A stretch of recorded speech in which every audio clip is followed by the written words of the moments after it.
ይህ የመዝሙር ክፍል የመጀመሪያው የሚረዳን ወደ ማንኛውም ነገር ሁሉ ወደ ማንኛውም ጉዳይ ከመሄዳችሁ በፊት ይህን የመዝሙር ክፍል 3 ጊዜ ጸልያችሁት ብትሄዱ ይሆንላችኋል ነገሩ። ለምሳሌ ወደ አንድ መንግስት መስሪያ ቤት ሄዳችሁ ጉዳይ ለማስፈጸም ብትገቡና ሰዎች በጣም ክፉ ሰዎች እንኳን ሊገጥሟችሁ እንኳን ቢሆን ይህንን የመዝሙር ክፍል ጸልያችሁት ብትሄዱ ልባቸውን እግዚአብሔር በቸርነቱ አራርቶ ይጠብቃችኋል።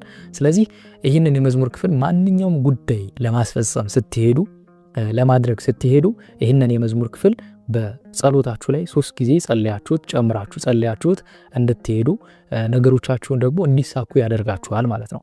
ሁለተኛ ይህ የመዝሙር ክፍል የሚጠቅመን ከሰዎች ሁሉ ጋር በሰላምና በፍቅር እንድንኖር ያደርገናል።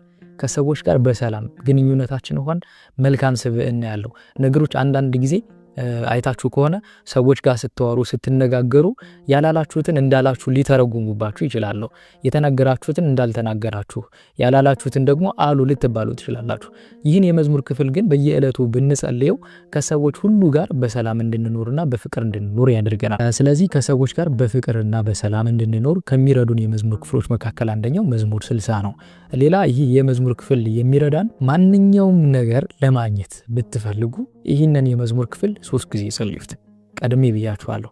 ይህ የመዝሙር ክፍል ማንኛውም ምንም ነገር ፈልጉ ከመፈለጋችሁ በፊት ግን ይህን የመዝሙር ክፍል ቢያንስ ለ7 ቀን ወይም ደግሞ ለተለያየ 3 ጊዜም ብቻ በቂ ነው። እውነቱን ለመናገር 3 ጊዜም ብትጸልዩት ማንኛውም ማግኘት የምትፈልጉትን ነገር ታገኙታላችሁ። እግዚአብሔር በቸርነቱ ይረዳችኋል። ግን አብዝታችሁ በጸለያችሁ ቁጥር አንድ ትልቅ ጉዳይ አስባችሁ አብዝታችሁ የጸሎት ጊዜያችሁን ባረዘማችሁ ቁጥር ያ ነገር የመሳካት እድሉን በጣም እየሰፋ ነው የሚሄደው። ይሄንን ወቁ።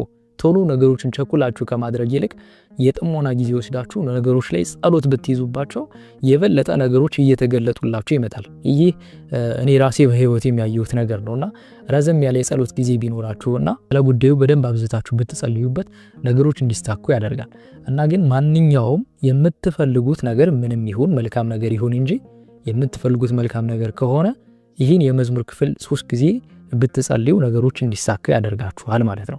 ስለዚህ ይህን የመዝሙር ክፍል 3 ጊዜ ብትጸልዩት ማንኛውም ማግኘት የምትፈልጉትን ነገር እንድታገኙ እግዚአብሔር ይረዳችኋል። ስለዚህ ይህንን የመዝሙር ጸሎት 3 ጊዜ ጸልያችሁት ሂዱ፣ ውጡ ከቤታችሁም ስትወጡ። አንደኛ ሌላ ደግሞ ይህ የመዝሙር ክፍል የሚረዳን መንገድ ስትሄዱ የሚረዳችሁ የመዝሙር ክፍል ነው። መንገድ ከመውጣታችሁ በፊት ይህን የመዝሙር ክፍል ጸልዩት። ሌላው በተጨማሪ ደግሞ ይህ የመዝሙር ክፍል የሚረዳን አንድ ገበሬ ለምሳሌ አዝመራው ላይ በረከት እንዲኖረው ቢፈልግ የድሮ አባቶቻችን ይህንን ያደርጉ ነበር። አዝመራቸው ላይ ይህን የመዝሙር ክፍል ጸልየው አዝመራቸውን ይረጩት ነበር። ከዚህ በፊት ተጠይቄያለሁና ማንኛውም እየሰራችሁት ላለው ስራ ደግሞ በረከት እንዲሆናችሁ የሚያደርግ የመዝሙር ክፍል ስለሆነ ይህን የመዝሙር ክፍል በየዕለቱ ብትጸልዩት መልካም ነው።